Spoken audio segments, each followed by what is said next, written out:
última parte da Praça da Alegria, vamos conhecer a história de um jovem palestiniano que quer vir estudar para Portugal.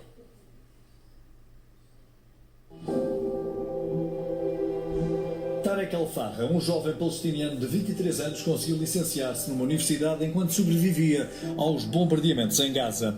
Foi aceito para um mestrado na Faculdade de Ciências Sociais e Humanas da Universidade de Lisboa, tendo já pago metade da propina.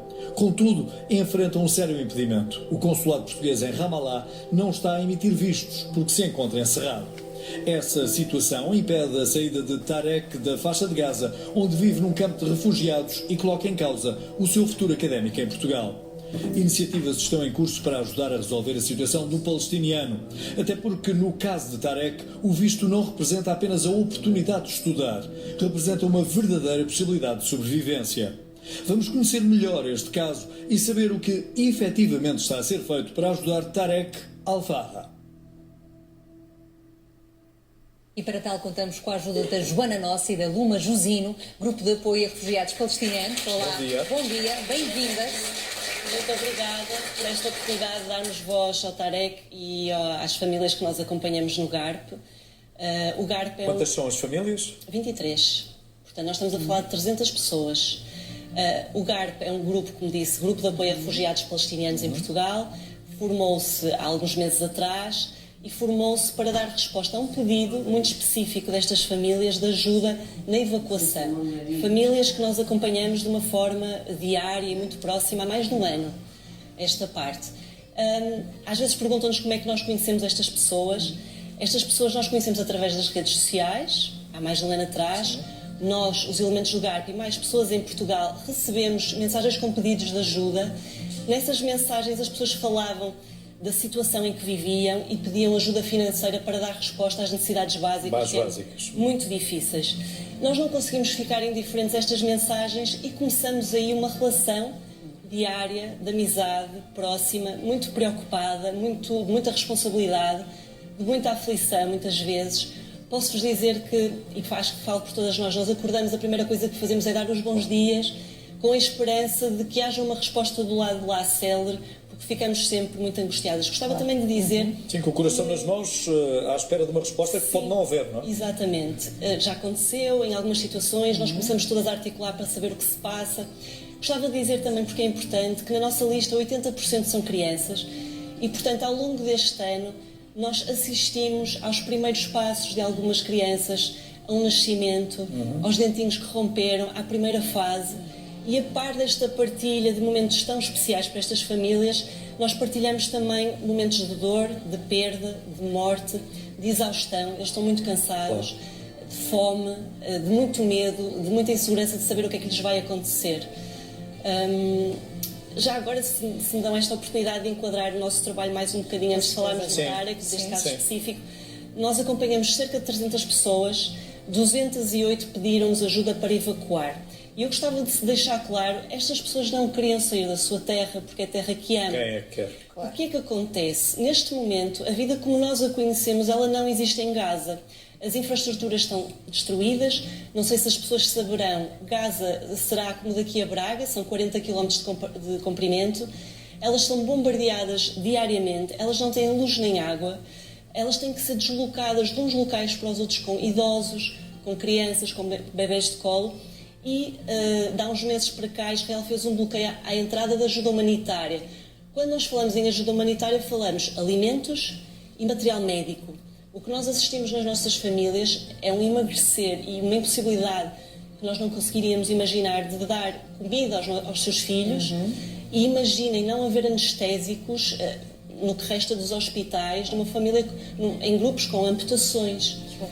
Portanto, o que nós queremos é evacuar estas pessoas e gostava também de dizer para as pessoas lá em casa que, assim como durante os incêndios, nós sabemos que há um mecanismo que foi ativado, sabemos que ele existe, eu queria dizer que o mecanismo de evacuação não é uma abstração, não é uma coisa que o governo português tenha que montar, a União Europeia tem esses mecanismos. E nós lembramos recentemente que esses mecanismos foram ativados no caso da Ucrânia, do Afeganistão, durante a crise dos refugiados. E, ultimamente, os países da União Europeia, países tão diferentes como Espanha, Itália, Roménia, Alemanha, evacuaram pessoas de Gaza para os seus países. Portanto, países com quadros políticos e sociais muito diferentes fizeram essa evacuação. Porque alguns palestinianos tinham ligações a esses países? Nem sempre. Evacuações médicas, as evacuações podem ser de cariz humanitário. Nós temos pessoas em cenário de guerra, altamente desnutridas. Temos nas nossas famílias pessoas com cancro, com outro tipo de doenças. Temos um caso de uma bebê com osteoporose aos 7 meses. Portanto, há aqui uma necessidade de... Há um imperativo moral e humano que nos cabe a nós cidadãos, que vos cabe a vocês, jornalistas, de comunicação social, e que cabe aos órgãos de soberania de agir, de permitir que essas pessoas sobrevivam. É a única coisa que querem, não querem mais nada. Sobreviver. Sim, estamos a falar única e exclusivamente de pessoas, não de palestinianos em particular. São pessoas, independentemente da sua nacionalidade. São pessoas que estão a precisar de apoio, e isso é que temos que valorizar, porque já sabemos que quando são etiquetadas as pessoas, muitas vezes há imediatos recuos. Luma, porquê é que se juntou a este grupo? Também por um imperativo de consciência?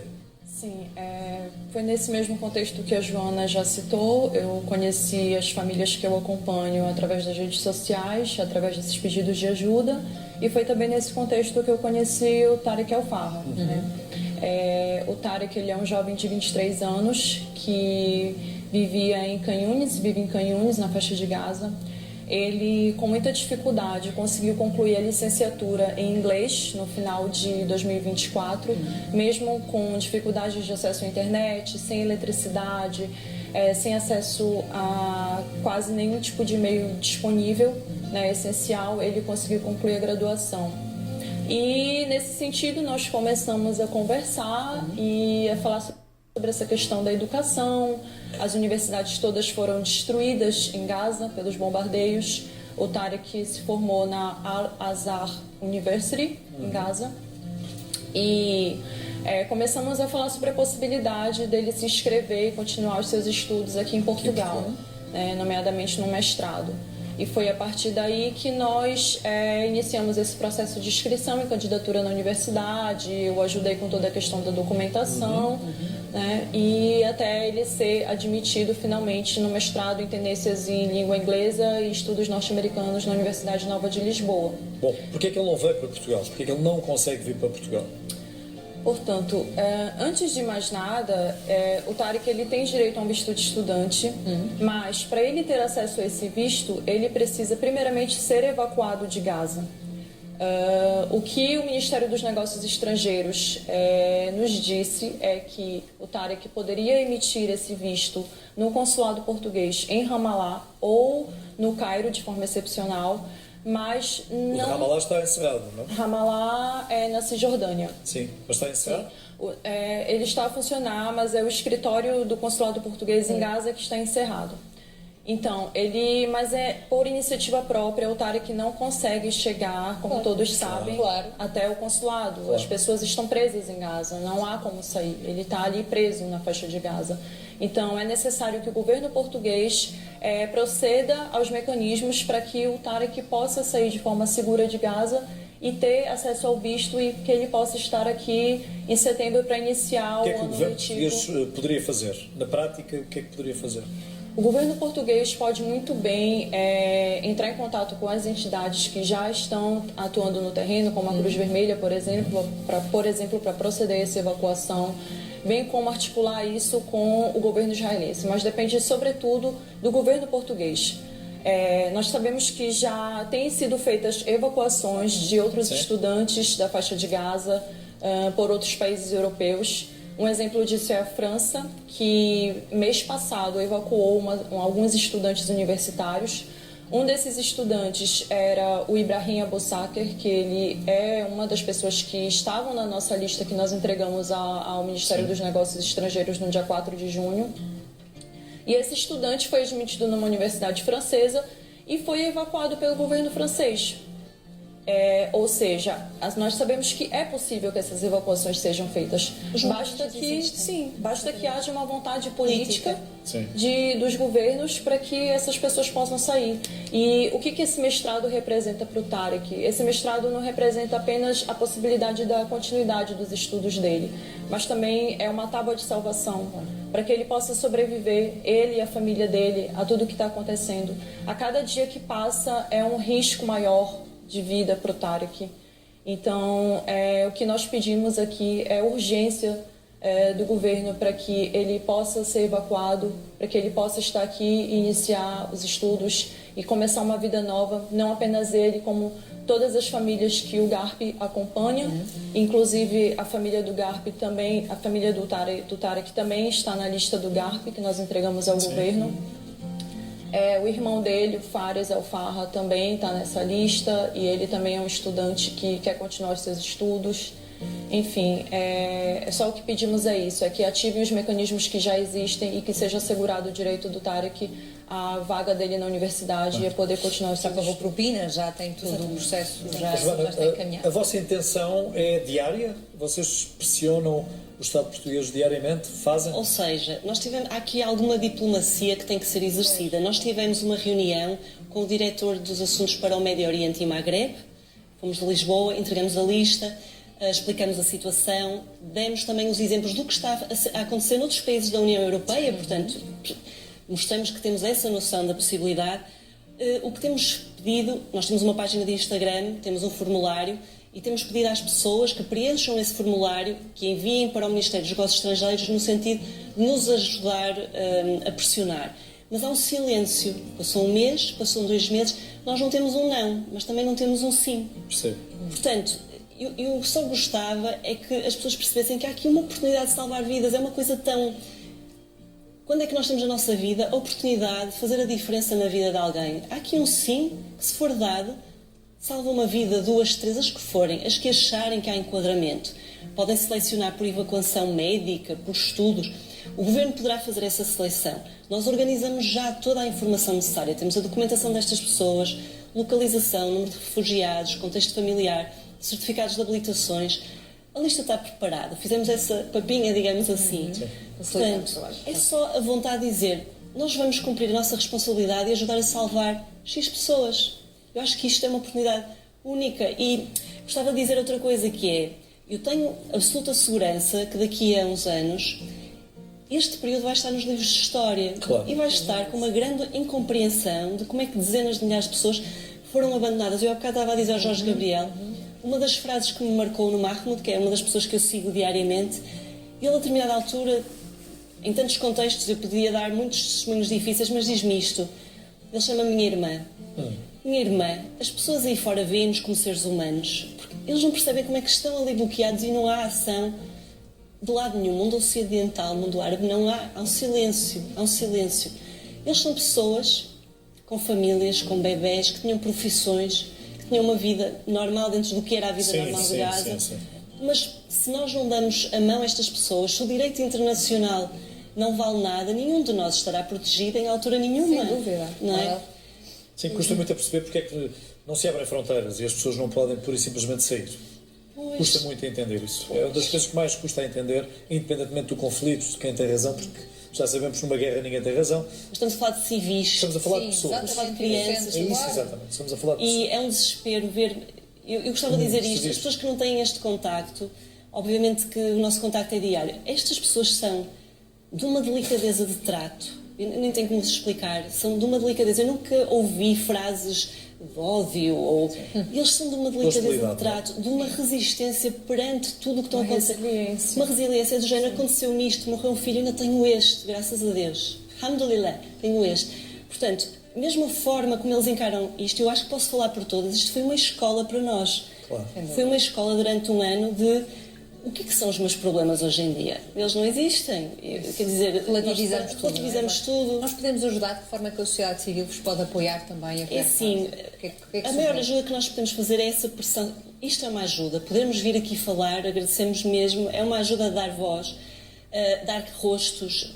Gostava que vocês tivessem a oportunidade de ir à página do Instagram do GARP, GARPP48 GARP, porque nós partilhamos extratos de mensagens que temos com as nossas famílias e é uma forma de personalizar, de dar um rosto, das pessoas terem alguma empatia, não é uma imagem destas num telejornal. Sim. As pessoas relacionam-se de outra maneira. Portanto, visitem a página do GARP, leiam os testemunhos. enviem este formulário para o MNE. Nós temos também listadas na nossa página as campanhas de angariação que fizemos para estas famílias, portanto, podem fazer um donativo direto. Eu digo sempre isto, um donativo é uma forma de ativismo, porque é uma forma de os ajudar a subsistir. Ele não tem outra forma de comprar comida, de garantir a subsistência. A pouca comida que há. A pouca comida que há. Exatamente. Pouca. E vou-vos dar outro exemplo, que é, a pouca comida que há são preços que provavelmente as pessoas não sabem. Em novembro ficou-me isto na memória porque havia um desespero de encontrar fraldas. Um pacote de fraldas custava 200 euros. Vamos falar então de higiene feminina? Vamos falar de como é que... Coisas básicas. Coisas básicas. Pasta Sei de lá, dentes. uma caixa de ovos pode rondar os 100 euros. Claro.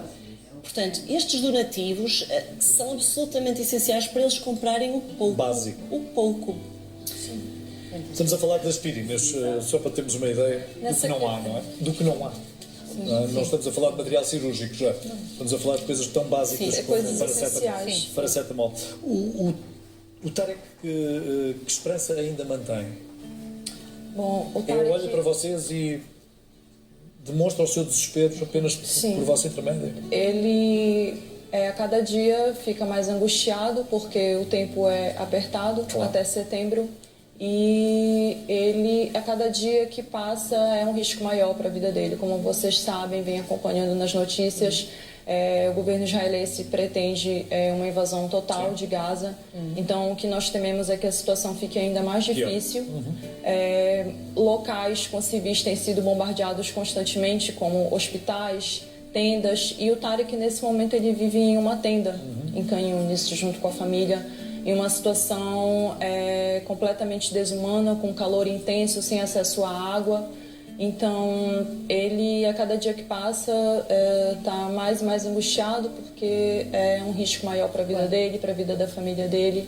E eu queria só lembrar que Portugal é signatária de várias convenções de direitos humanos, a Convenção de Genebra e a Convenção Europeia de Direitos Humanos. Portanto, em situações de conflito, Portugal pode agir de forma a pressionar. Sim, a salvar a vida dessas pessoas, né? E então o que nós pedimos não é nada de extraordinário, é apenas que o governo efetive os mecanismos que já existem para salvar a vida dessas pessoas. E agora, especificamente no caso do Tarek, em que ele tem direito a um visto de estudante, ele tem direito de ser evacuado de Gaza, nós estamos tentando pressionar o governo, porque não adianta apenas dizer que ele pode ir até Ramallah e emitir um visto. Ele precisa ser evacuado para ter acesso a esse visto. A Universidade Nova também se envolveu. Sim, a Universidade Nova, entretanto, também emitiu um comunicado e também nos está a ajudar nesta pressão. Já contactaram a Embaixada de Israel, por exemplo, para pedir ajuda? Não, nós entramos em contato com a Embaixada Portuguesa porque são eles que são os responsáveis, né, em tese, por... Mesmo em termos de acolhimento, imagina, nós fazemos a evacuação destas pessoas, há todo um processo, como aconteceu com outros países, em que tem que haver um acolhimento, há uma série de passos dados, e isso compete ao governo, a responsabilidade deste lado é do governo português.